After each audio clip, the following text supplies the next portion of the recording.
Welcome to the Football Historian Podcast. By all means, enjoy it. He will go right to the very top. Dos, tres, cuatro times. Here we go, Germans. I will turn these results round. All right, that's good manners. There's animosity, but there's no fight. If you can't beat them, join them. Okay, make me feel sick if I look at you. No, I want to fight here. Don't drink, don't sleep with women, don't drive fast cars. Sometimes it may be good, sometimes it may be shit too! Hello, welcome to the Football Historian Podcast. My name is Peter Kenny-Jones, and this week I was delighted to be joined by Thomas Atkinson. We had a full chat about his football career. We also had a full chat about his time in the Big Brother house. This is the first time he's proper done an in-depth conversation, so we decided to make it a separate video for anyone who might not be interested in the football side, but is interested in the Big Brother side. However, if you do want to know more about Thomas, his life inside football, the full video is out right now. There's a link here. There's a link in the comments below. Get involved. Give that a watch, and I hope you enjoy this too. Thank you. Right. We're going to take a big gear change now and go to Big Brother, if that's okay. Yeah, absolutely. That was very close. So I was saying to you before that saying it's guilty pleasure, I feel like it's bad to say, but I proper love it though. I watch every episode. I've watched all of it all the time. Like maybe Mrs. watch even like the bit on the side and everything proper going. Alive, I'm loving it. Yeah, so whatever it's called nowadays, but you know what I mean. So I want just some general questions. Yeah. But the first one I want to ask is the new schedule on ITV. Yeah. Is that it's eviction on a Friday. Yeah. Saturday it's not on, and then Sunday you get like the catch up of the whole thing. What happens on Saturdays?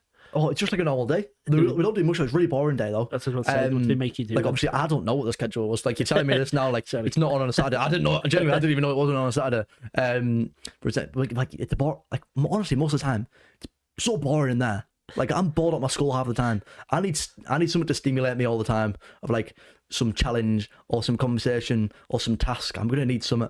But I was bored at my school half the time. Of like, sometimes I'm listening to people tell a story. I'm like, I've heard you tell a story 3 times, and I'm not even going to stop you because I just need to kill my time. But yeah, we knew it was Friday's eviction. Eviction days are so boring because all you do is clean, so that the house looks nice for telly. Pretty much. Like they give you like all the hoovers and like your clean and stuff like that. Pretty much all the mess that's happened in the last week, you'll clean up on a Friday just so that when they pan to it on live television, it looks nice. And we'll always remember, if they absolutely fuck with you all week, it'll be good for Friday anyways, because they'll sort it out, because they don't want you in a riled up state for Friday.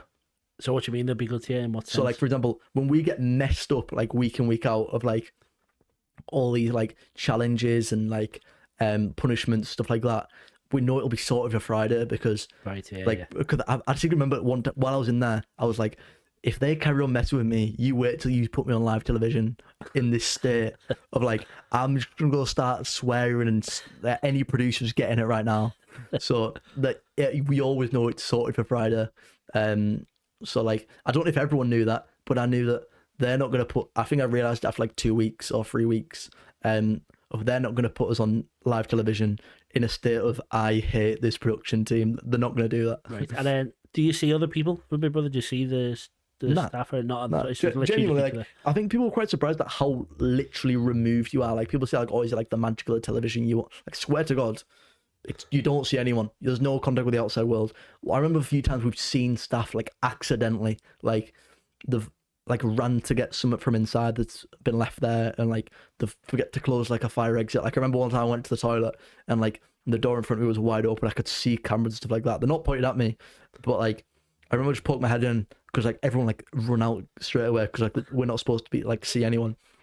And I went, I'm just gonna close this for you, and we'll pretend this didn't happen. No one gets fired, and I just close the door for them. But like, you completely remove, you won't see anyone. Like, no one comes into the thing. The only person I've seen in there was David Potts when he came in. Oh, yeah. And then that was it.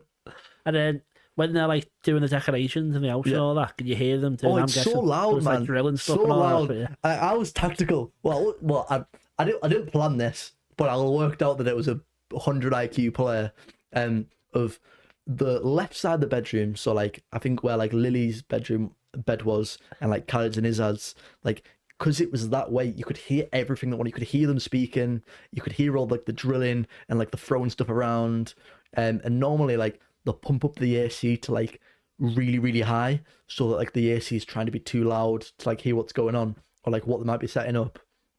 But you could kind of still hear everything. But like my bed was ages away from it, so I was actually quite lucky that I didn't really hear much. So you were trying to get the gossip, you were just trying to sleep, basically. Nah, yeah. Sleeping was hard in there, man. But And then I'm guessing is it just you're all just in there, people are snoring and it's audible. yeah, Is it? And yeah, pretty much. Like I shared, me and Marcello got on really, really well. I shared a bed with him for like 5 weeks, which is mental. As like a 20-year-old lad, should have been with a 34-year-old bloke, which I'd never met before. But I had a great time. We had a laugh. Like it was good the fact that I could like share a bed with someone. You could like as soon as you take your mics off and like for bed, and like you can kind of just like have pillow talk that no one can hear because your mics are off. There's a mic like dangling above you, but like if you are talking like covering like so far and like speaking to a pillow like whispering, no one can hear it.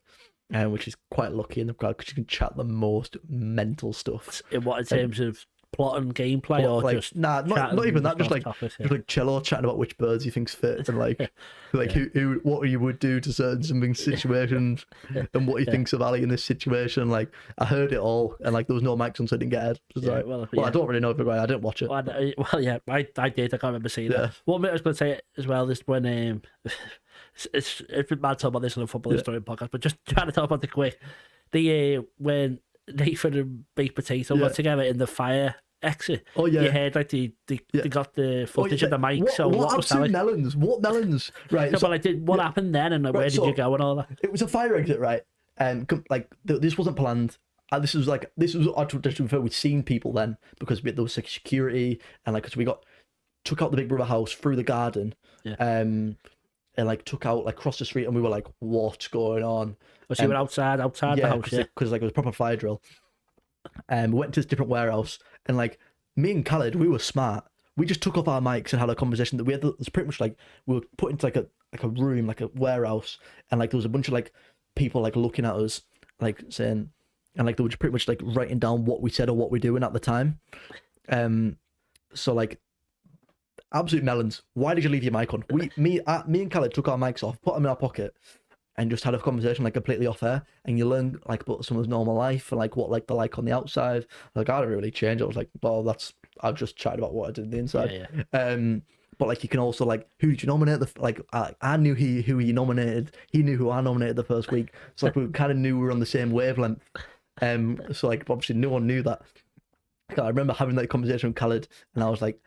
So like I knew for the rest of the show, like he's real, like he's not like trying to buck us over. He's not like acting like someone he's not. Because I know that he nominated in the first week. He nominated Ali and Lily, I believe. I nominated Days and Lily. So like I knew we were kind of on the same like wavelength about stuff. So I was like, that's what I knew, like we're friends. But like they left their mics on. Why did you leave your mic on? Do you reckon it's deliberate? Or? I don't know. Yeah. I don't know. Yeah. Like people say, like, is it a showman's? It wasn't a showman's. It was a hard watch. Yeah, it was a hard watch, and it was a hard watch. People on telly. It was a harder watch in person. Like I promise you, it was a harder watch in person. But it wasn't a showman's. Yeah. Which I seen like it was quite weird to come out to when people find out a showman's. I just thought it would be like people were going to say like it's quite cringy. But like it was a real relationship. But yeah, like oh my god, it was a hard watch. Honestly, I could ask so many questions. I'm just worried that people listening might not care as much as I do. I've got all day. You ask me questions. If we cut them out, then you just get your personal like finger. Like you got that question answered. That's fine. Did you got evicted? Did you when you were in the room in the I went wardrobe? In the vault, which was shit. I went to a live one. Yeah, I'm about to say like how are you always thinking about getting that big exit, and then because people always seem gutted about it, and I like personally I just think I wouldn't be that bothered. But like, is it just because it's something to do? Or? I think. When we got into the like thing, because we were always kind of expecting a double eviction, they never started to come. And there was only one like double eviction, like live one, and we were expecting there to be more, but there wasn't, which were really confused. So we knew like the finals coming up, they're gonna need to start throwing people out, and they started throwing out people like day by day by day, and we were like, shit. Like it got to a point where like everyone was like, right, my stuff's here. If I'm leave today, my bag's here. The rest stuff's in my wardrobe. I also have that wardrobe as well.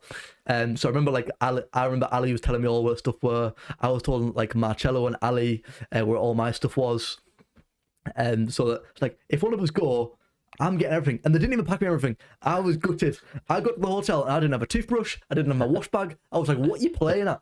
I had everything apart from that, but So what happens then? Do you have to tell like, Big Brother what you've left, or? Nah, so what happened, obviously we left through the vault, and like that, like, so our bags weren't packed. This was like a spawned in thing of like an eviction. So we left. When we left, you literally walk out and you're met by like all the production team. You're given like a debrief about like how you've been received on social media and like what any controversial incidents and stuff like that. And then because we got took out on the Monday night and the episode didn't get aired till the Tuesday night, so like throughout that time, people are like, what did you do? Like, if I didn't get took out with Sarah, I would have been the most bored person ever, because you weren't giving it. It was worse than the time you were going before it, because you literally went out and went to a hotel room. You weren't allowed to be seen by anyone because you weren't out yet in the public eye. Like, so you literally have to go to your hotel room, and you weren't allowed outside or anything. Like, you weren't allowed nothing. You were allowed to like order food, but I came out at like 3 a.m. What am I going to order? And we got like a hotel pizza. I don't even like pizza, but I just got it for the sake of it. So I was in the room with Sarah, and then I was I don't know what it is. I'm just a little nifty bugger, me. So I was like, because they rigged the hotel room so they can't have anything. Like, the lines aren't connected on the phone. TV's unconnected. Like, obviously you don't have an iPad, you don't have a phone or anything yet. Not giving it because you're not out yet, so they don't. Why can't you watch the telly though? Because you're supposed to be not reconnected with the outside world of anything that's going on. So like, if you might see someone on the news that might like affect what you're going, because you're going on late in life right after, aren't you? Right. But I'm a nifty bugger. So I was sat in this room with Sarah, and Sarah can vouch for this. I went like, right, you don't tell anyone, and I won't tell anyone, but I know how to get this TV back started. So like, I remember I was fishing for this wire for ages, and like I plugged the wire in. I was like, let me put this on slow, like low volume, because the production guys just come in randomly, and I was like, if it just happens, don't worry about it. I mean, just like play it. So we're getting all the news. I was finding out that Donald Trump was president. I was finding out that Ruth Van Nistelrooy was the current manager of Man United. I was finding out that Nottingham Forest for some reason like absolutely incredible. I was like learning all this stuff about like the stock market, cryptocurrency. I was like, oh my god, I didn't know anything this went on. I found out Liam Payne died for the first time. I'm like, what's going on in this world? I came out to a completely different world. I was looking, me and Sarah literally looking at the news like this. So how long was he in there? You said in that room? In the Big Brother house. In general, like I think almost 7 weeks of like 6 weeks, sorry, of like unconnected. And then before it, you're saying as well, you're not allowed your phone. You're locked in like I think for like 4 days, of like, and that was horrible. Like, that was just. Do you not see anyone? Because I'm sure I hear people saying like they bumped into someone. They said they've seen people, but like it wasn't like bumped in. It was like more like knowing the fact that that is a contestant and they're over there, but you can't really like see them, or you can't wave, or you can't do anything like that. It's kind of like I don't know. I didn't see anyone there. Yeah. No, it's just mad. And I will have to cut some of this out because I'm just interested. But the diary room. Yeah. Do they just feed you loads of stuff to say, hoping that you're going to start saying stuff? The dickheads in the diary room, the dickheads. Yeah. Right. So pretty much there's loads of different voices of the Big Brother. Like loads of different voices. Like you got like certain voices that just sound nice. For example, remember, and probably like a laddish talk now. Like I haven't seen a woman in like 6 weeks, and I'm hearing like the most beautiful sounding voice. And I'm like, just keep talking. But then if the public hear that, like you're hearing this like massive like bloke talking, you're going like, so he like dubs over. So like what you see online, I mean, what you see is like the. Like looking at it is like the traditional like Big Brother voice, whereas we're hearing different voices. So like they don't air some stuff because we're just like talking to this certain voice. Yeah. Like I was speaking to like this Scottish one, and I'm like, what the fuck? When's Big Brother Scottish or something like that? But yeah, in the diary room, pretty much they'll give you loads of stuff, and then they'll clip the bits that they want, so they can take it completely out of context. That's what to say. Like they must be the proper dickheads on the diary room, like dickheads. Yeah. And then, so you haven't watched it back at all, but what's the feedback of it, or like, do you think it's been bad? I was like, what the fuck? Yeah, you were quite quiet tonight. That was mental. Yeah. Like, I think any housemates can like quote the fact that like I wasn't like quiet in anything. I wasn't boring. Like I came out of the bar and I was like, oh, I'd rather everyone hated me, right? Yeah. I'd much rather everyone hated me and thought this guy's a dickhead. Why does he put his head into everything? Why does he chat about the most nonsense subjects ever? Just like leave it out, than be called boring, because that was honestly that done my tits in. So I'm like, no way have I done all that. But pretty much like what is it, like the TV sense of, I was in there to fill their like storyline of this certain quarter of like maybe like a thing with Lily, or like fit the sense of like playing to the disability card. But I don't play into the disability card. I'm not there to go like, feel sorry for me, I have a disability. I'm not that sort of person, so that's not my sort of style. So I'm guessing because I didn't do that on ITV, they were like, well, I don't really know what to do with him now. Yeah, just kind of we've got other stuff going on, so we'll just leave him I out. think your storylines were that there was a possible thing with Lily. Yeah, and like well, not a rivalry, but like not liking Ali that much. But I think seeing what you said after you were mates with him. Like me and Ali were like busy mates. Like, and I don't know why it showed. I really like Ali. Like, I really like Ali, and people have problems with her. And like, I've heard like people that like have been friends with like Marcello. Like, I really like Marcello. And I know that they don't like each other. And like, I heard him like finger on lives. I'm like, I'm not getting involved with it because I like her. I'm not like gonna like just like like when I actually like someone. So like I got on with Ali like a lot, and I think it was kind of like the people that I like was closest with didn't like her, so I would then be in therefore not like her, but I really liked her. So like I said, I didn't really fit their storyline of like maybe they just ripped me wrong of like expecting me to be some like different person of like very involved with like a romantic side, or very much like playing into the idea of like 21-year-old lad would have all these certain views, where I was just having a great time. I think I was more there for the comedic side of things, and I think the other housemates can say I'd rather spend all my time laughing and making funny stuff than spend it arguing about politics and arguing about different masculinity and stuff like that. Just like leave it out, mate. Like give your head a wobble and I'll move on. Yeah, that did seem. And the worst bit for me would be missing the footy and the. Oh yeah, gutted, man. Gutted. Did you get no nothing? No. Until one of the one of the rewards? Did you say you got footy results or something? Nah. Maybe those I'm slab. I apologize. I didn't get nothing. The best challenge was the one that I got to just boot loads of footballs. Like, do you remember the challenge? It was like throwing the neighbour's ball back, and I was absolute like. If housemates watching, they can comment under this or whatever. And I was getting these balls, and I was absolutely levering them. Like there was some balls that were like quite light, or like quite hard. Like you literally just have to kick it over this like big studio wall, and it was quite hard to be fair. Like they were just giving me balls, and I was just launching them like a goal kick, right? And then they dropped some balls over that were kind of like softballs, and like they would go. And I was literally trying to kick them over the studio, and I was absolutely levering them. And honestly, it's the funniest challenge ever. And I think it hardly got aired though, because every single time I was like kicking the ball, go get to fuck, have that, fuck off. But like every time I kicked the ball, it's obviously not going to air it when I keep the square like that. But like all I kept doing it, and I look back and I'm like, why didn't that get aired all the time? But I was absolutely levering them, and I loved it, man. Absolutely loved it. That's all you needed was a footy. Oh my god, it was. I'm thinking of it now, and I'm getting excited because it was so fun. I didn't kick the ball in ages. I was using like socks as footballs. Yeah, I'm obsessed with like. There's a bit of grass there as well. You could definitely have like one bounce or something there. It's like little game one bounce, a little bit of fun. Like I said, I didn't kick the ball in ages. I just wanted something to do. Yeah. And then the start like literally like I walked into the garden and it was like about 20 balls like literally getting thrown over the thing towards me. I felt like I was in like a movie, and I was literally just connecting them like the ball was falling through the edge of the box, and I was going whack. Oh, I loved it, man. I'm so excited thinking of it. Calm down, Thomas. So, last couple of questions there, but I will go off, but I'm still interested. The smoking shelter bit, there's like the year before they had no cameras in there, and then this year they had like a terrible camera in there. Is that just obviously they can't show you smoking? I don't smoke, and like and like I don't smoke, don't vape, don't do any of that nonsense. But like a lot, like oh my god, I don't say all of them. 90% of them do. Yeah. But like they don't want to show that. They put you in a room. So like that's why like they make only one person going at times, just so like the fact that they're not. So I was about to say, was that not like a little secret getaway where people could have secret chats? Like nah, because they didn't want anything to happen in there because they're not allowed to show like smoking and vape and stuff like that.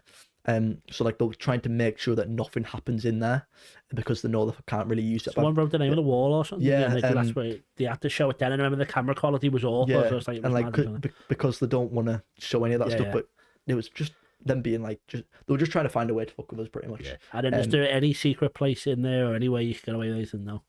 There was no. Like, even the toilets, you're still mic'd up, but could you not just take your mic off and talk in the toilet? Is there a camera in there that you just don't use? Yeah, okay, fine. You camera in the shower, you camera in the toilet. Like, do you have to like sign up to say you're 5 or something? Yeah, sounds just like. You know, someone's probably watching your shower. Yeah, like I remember thinking, like looking at the camera, right? Of like you're watching me, and like you'll see a camera turn while you're in the shower, like to look at you, and I'm like want you to feel uncomfortable just staring at the camera. Like, I know you're getting paid to watch me in the shower, so I'm just going to carry on staring at you just so you feel just as uncomfortable as I do the fact that you're looking at me. So I'm going to look at you while I'm like got my hands like all over myself watching. I was like, I'm just going to stare at you, make you feel just as uncomfortable as I feel right now. Yeah. But you get over it after like a few. I think generally after like my first time I was in the shower in there was when I had a bucket on, and my dignity was gone after that point. Asked you about the eyebrow. It's gone after that point. So. Yeah, are you glad you're not baked potato? Are you happy that's honestly, not your destiny? I picked the perfect ones apart from the eyebrow one. Yeah. And I like my exact tactic was I think I was on the red team to start with, or like blue team, and I went like I was being the red team, and then I was like, right, I'm moving to the blue team now, so I'll pick the blue team one. And I think it was a smart move.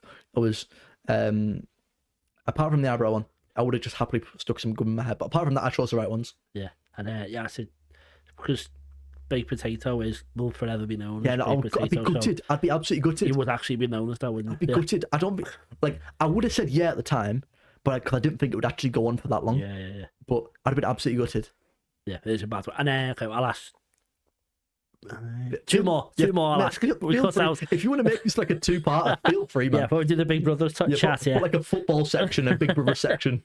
Well then, is there any big fights or anything that happened that it wasn't aired that you know of? There was loads of things that get like I think me and Lily had an argument that got aired once, but we had about 3. There was, like I said, I really haven't watched it, so I can't exactly say like, or there was this argument that got. But there's loads of stuff that happened, like just so pretty much like if they didn't air the first bit, there's an argument something happened because of the and a big argument happened in the second bit, but it happened because of the first bit. But they didn't air the first bit; they can't air any of it. So there was a whole lot of stuff that happened that they didn't air because they missed like the opening bits because they didn't air that in the days before, or like for example like the Marcello incident of like the pH thing, they didn't show that before it. So like they dipped like knickers in like a tuna can. They opened a can of tuna, dipped the knickers in it, so it had like an absolute foul smell, and then left it on his bed, and they didn't show that bit. What was that bit? I don't think they did. Like, I don't remember that. Yes, I'd got it. Yeah, Sarah's, I think. Yes, I know what you're saying. Dipped tuna in the thing, and then left it under Marcello's bed, and then when Marcello's saying like about the smell, about like your pH, whatever, that they think that's just like completely like off the cut and like that, but like it had context of it. So like people are thinking like you're just being like nasty and saying like you're a vegan, your pH is off, which isn't the case. That's they miss the context of what happened before it. Right. So like they're kind of editing it sometimes to be nasty to the person that's saying it because they're not showing the full picture. Well, they're making a TV show. Yeah, exactly that. Like, at the end of the day, like the stuff that you think's going to be good telly or interesting, like me, like I remember one time, like so, like one of the biggest events happening in my life was like my childhood best friend died, and I think I spoke about it twice while I was in there, and like I was in tears every single time. It's become shit at speaking about it, to be honest. But it didn't get aired once, and for me it was like a massive thing to like open up and like speak about. 'Cause I remember in the security task with Bizaz, I remember speaking about it. And I was crying about it, and like I thought it was like quite a big thing of the fact that I'm very very young to lose like your childhood best mate. I'm very very young, so it was like a massive thing for me to like then speak about on national television. I was in tears while speaking about it because like not that long. I'm too recent to like still like feel very much emotions about it, and I thought like it would be a thing, but didn't even get aired. And I remember the second time I spoke about it, obviously I don't know what's getting aired and what's not getting aired. I remember the second time we spoke about it, we did that like task where it's like they sit around and like speak about different things in your life. And I remember like it's happened once, like they came to me and I went like, sorry, I'm not even going to speak about it because I'll know I'll just be in tears when I speak about it. So I went like, just move on to the next person. Then straight after I went to the diary room and I went like, I'm not that sort of person to just say like, and just like, nah, I'm not doing it to an answer and like just avoid a question. So I just sat there and explained everything that went on. And I was in like absolute tears. I remember I wore sunglasses because I knew I was going to cry and I didn't want my mum to see me cry on telly. So I remember just explaining like what happened, but like my best friend that died and like that sort of story. Because like I went like, I'm not the sort of person that's just going to say like, nah, I'm not going to speak about it because like that's not. I don't want anyone to be that person. It knows when someone else be that person and say like, oh, I don't speak about that. So I speak about. I'm very very like unfiltered and I speak about everything. So like that was a massive event for me to speak about my best friend dying. And then I found like that none of it got aired, and for me it was like a big development for me to like be able to speak about it. And I know that none of it got aired, and I felt like, what the fuck? Like I know it's a bit like shit, but like obviously I don't know what gets aired, so it's a bit of a weird one. Yeah, it's weird to not because from watching it as well. Yeah, Ali had a death in their family. Yeah, So it was brother. like a brother, yeah. But like Yeah. that was never like fully shown. It was like Yeah. reference to. But I think that Yeah, maybe so- it wasn't that they did the same with you, that they didn't do the first story, Yeah. and then felt, but then it became a thing that they had to like. Yeah, keep exactly. That's like because they don't like embed like the first part of the story. Yeah, yeah. Because like they don't know what's going to branch off after it. They don't show any of it, which is like kind of like if the show's 2 hours, they might show it, or Yeah, like yeah. if the story like the story writers behind Big Brother like think that like the stories are going to write certain things, so they'll get the clips that portray this story. So like if they don't fit that sort of thing in the clip, or like the story was written a different way, then they won't bother about the rest of the clip. Yeah. But then to play devil's advocate, it must also be hard to predict what happens, and then it's gonna go on to make a story, and I suppose it must be a hard job on the other side. But Exactly. That's why it would be so much easier if you just had just play whatever you think's interesting, not like trying to write a story, just play the or make it like a 2-day delay rather than a 1-day delay. Yeah, exactly. Just so you can like put or like even just like use certain stuff like the out like use the context of it, just so like obviously when I go into a television show, I know that stuff's gonna happen like out of context. I know that certain parts of me is gonna get shown that I don't think was even fair. Like boring's mental. That was mental. Like I remember like Khaled rang me as soon as I got on the show and was like, "How are you getting called boring?" And I was like, "I don't know, but I don't know what's going on." But like it is really like there is that risk. Like there's also that risk that like you get like an absolute dickhead and you get fully cancelled or something like that. So you know your risk, but like at the same time you think like it could have just been a different way. It could have been so much different, but it is what it is. Yeah. It's happened now. That chapter's kind of ended my life. You glad you did it? Yeah, man, I'd do it tomorrow again. It's such a great side quest, man. Like, how many people can you speak to the fact that they've been locked away for 6 weeks, away from everything, no contact with the outside world, and lived in like a massive mansion with 16 other strangers, like 15 other strangers? It's so unique. I'd do it again. And does it change anything? Do you have everyone's always like, "Oh, I see life differently, a total perspective." Does it change much? Nah. Like my life's back to not back to the same. Like my life's changed from being a Big Brother, like well and truly. So they opened a lot of doors and gave me opportunities, allowed me to like live a different life. But I mean, like I don't appreciate anything more. I mean, like my life, still the things that I loved before I went to Big Brother, I still love now. Like I'm still a footballer. I'm still obsessed with that sort of world. My interest in like gym. And like fashion and music and like so heavily involved with like football, it's still the exact same. Yeah. Like it hasn't changed niche. I don't appreciate anything more. Like oh, I didn't have my phone for 6 weeks, so like I really understand I don't have my phone. You should see my screen time. Like I love my phone still. Like it's just a random mission for my life. Yeah, no, okay, that's good. And then our very last question is: do you all speak to each other? Does anyone speak to each other at all? I try. I've still. I'm not gonna like slag anyone off because I still like everyone. So Sorry, like, I mean like I'm still in contact with everyone. As in like there's no one I don't like from that show. Like I think there's some people I speak to more than others. I'll still like catch up like occasionally with random people. For like the fact of just saying like hi, how's things? Like, oh, sorry, I haven't heard from you. It's been a while since we've spoke. Like, I mean, I've tried to catch up like quite like I try to send like them occasional texts and like have the conversation with, like Ali and Lily and Marcello. Shagan I've been speaking to Izaz, Emma. Like I try to keep it connected as much as I can because like we spoke every single day for 6 weeks. So like whether you like it or not, we're like we'll still they know a whole lot about me for a person that only known for 6 weeks. So you try to keep a lot in contact with them, and like I still like support everyone in what they're doing. Like even if it's the little things like people trying to push themselves on social media, like I still like go like and comment on the stuff because what's the least I can do? Like we're not competing, like we're not competitors anymore. I'm not like, or if they follow and like Sarah's stuff and they can't like my stuff or something. Like it's not like that. Like we're not competing anymore. We just might as well support someone else and doing what they're doing. But people have got like viralities at the moment and like having feuds online and just leave me out of it. And like I'm not like yesterday I went on a live with Izaz. I went on a live with Emma and Nathan, and then I looked on someone sent me a Reddit post today, and apparently I'm like one of them. I was just on a live. I'm like I'm on no one's side. I'm just on a live. I was just chit chatting them because I scrolled from my feed and saw Emma's live, and then I said hi in the chat, and I was like, oh, do you want to come on? I'm like, yeah. And then apparently I'm like taking sides, and I was like, I'm not taking sides. I'm just here for the giggle. Yeah.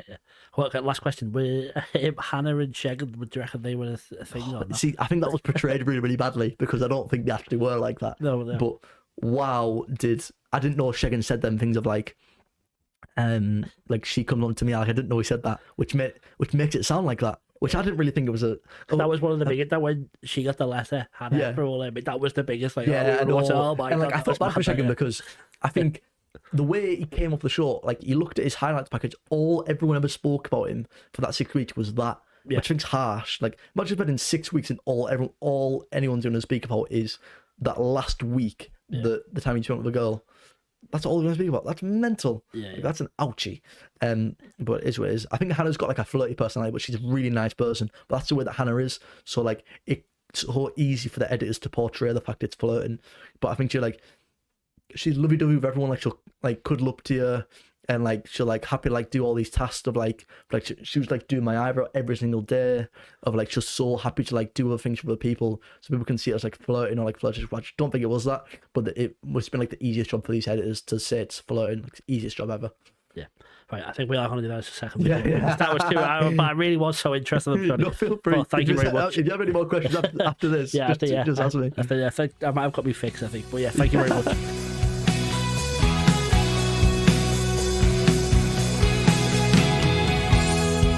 Locking